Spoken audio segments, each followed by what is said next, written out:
I love the organization that you're a part of. What is your role in War Party? So I'm one of the co-founders for War Party Ranch, and then also I'm the self-defense coordinator for our War Party Ranch as well. Yes. In the self-defense side of stuff, you guys, let's just dive right into what you guys just did in conjunction with the pistol course and self-defense, right? Yeah. Yeah, we've been trying to get more of these like self-defense courses up and running.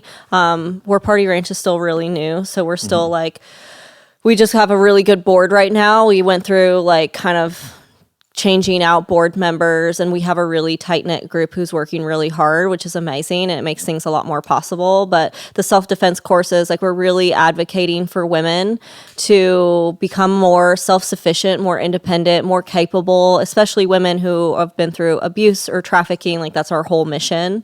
And me personally, like, this hits really hard. It's one of the reasons I'm in this role is because I come from an abuse background from a young age, and then domestic abuse as well.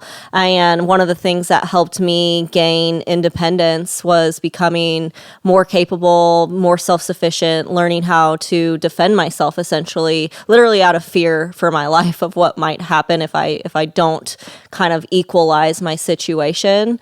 And over the years, just realizing that when women have the tools to equalize something like that, because unfortunately females are not as strong and capable as some men, that having learning how to do self-defense is such an amazing thing for them. And I love that we're providing a really safe space for women to come and learn those skill sets that are actual, like Jeremiah, the way he teaches it, still, like in some of the other instructors we had, it's very like most likely scenario, not any of this like Instagram guru, like crazy stuff that will never be used and is never going to happen. So I love that it's very like real life situations. 100%. That's why I'm behind it 100%. Why I'm sitting here with you today, I think, is I'm a huge advocate for it.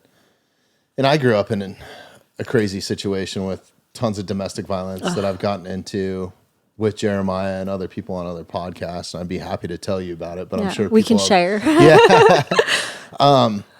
But I look at the stats, and then the more that I've had Jeremiah in and really getting into some of the statistics of domestic violence, and it all kind of like clicked with me for the first time, where it's like, well, maybe what I experienced, there's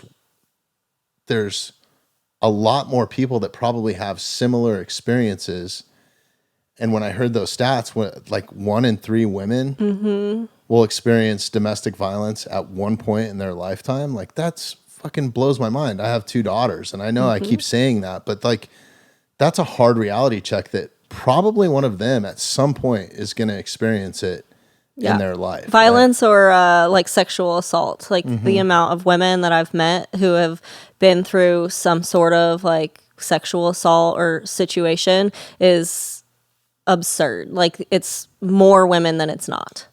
Like, and it's really unfortunate that that's the case. And I feel like because a lot of it doesn't get reported, like people will turn a blind eye to it, because a lot of times like women are embarrassed or scared or they don't, like, they feel judged, which happens all the time. So the statistics, like, to be 1 in 3, sometimes I'm like, it might even be higher.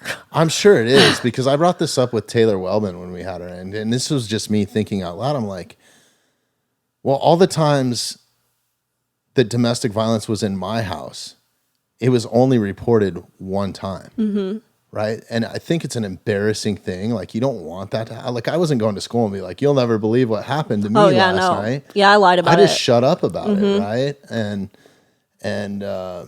it's just something that it's embarrassing, right? So I would guess that the stats are at least double that. I agree. I totally. So it's probably like 1 in 2. I agree. Absolutely. Which is insane to me. But also, you know, like, I don't believe in some of the statistics, and like if you grew up in a abusive household that you're going to then turn around 100%. And do it to somebody else. Absolutely, that's true. It turned me off to it so bad. You're an anomaly. Right. As am I. Okay. You're a cycle breaker, which is very rare. The statistic is, and it's for sexual abuse, domestic abuse, child abuse, all of that. More than likely, people repeat the patterns they learn. Especially as young children. I know for a fact that I have a sibling who has fallen into those same patterns as my mother, with like alcoholism, mental abuse, physical abuse, just repeating those cycles. And my whole family is very similar, like across the board. They all are repeating those cycles, and it's very common statistic. So the people who decide to be cycle breakers, you're actually rare. Really? Yeah, absolutely.